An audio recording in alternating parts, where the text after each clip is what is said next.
नगरपालिका सार्वत्रिक निवडणुकीनंतर मतमोजणी लांबल्याने ईव्हीएम मशीनमध्ये छेडछाड होऊ नये यासाठी मागणी करूनही स्ट्रॉंग रूम परिसरात जामर बसवण्यात येत नाही। प्रशासनास निवेदन देऊन इशारा दिला होता, मात्र मागणीची दखल न घेतल्यामुळे शिवसेना, ठाकरे गट, राष्ट्रवादी काँग्रेस आणि विविध पक्षांच्या उमेदवारांनी रात्री 11 वाजेपासून पालिका कार्यालयाजवळ उपोषणास सुरुवात केली आहे। जोपर्यंत स्ट्रॉंग रूम जवळ जामर बसवले जात नाही तोपर्यंत आंदोलनापासून हटणार नाही, अशी भूमिका आंदोलनकर्त्यांनी घेतली आहे। एकदम किरकोळ ठेवेल होती।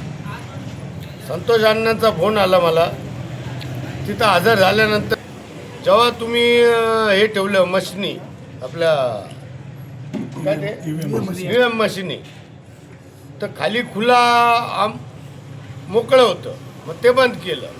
मग आता हे आमचा तिसरा मुद्दा आहे, कोणता आहे?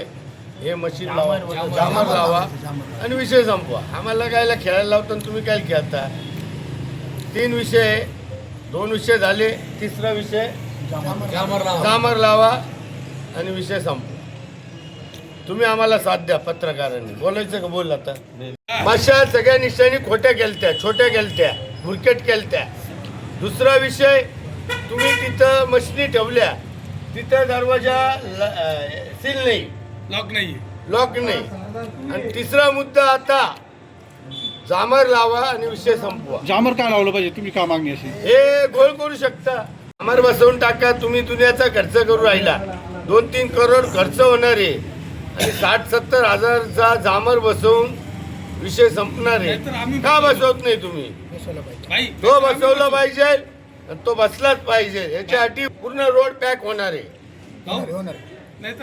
मला तिथं जामर लावायचं आहे, जामर याच्यासाठी लावायचं आहे, आम्हाला संशय आहे तर तुम्ही मशिनीमध्ये काहीतरी घोळ होऊ शकतो। कारण गावात चर्चा अशी आहे का बा हॅक करू शकता, मशीन हॅक होणार आहे, त्याची झिरो होणार आहे, असं म्हणजे काही ते चुकीचं मेसेज गावात दिलं। त्याच्यामुळे मग आम्ही सगळ्यांनी ठरवलं की तिथे जामर लावलं पाहिजे। जामर लावलं म्हणजे कुठल्या प्रकारचे हॅकिंग होणार नाही। त्याच्यातून मागणी केली तुम्ही?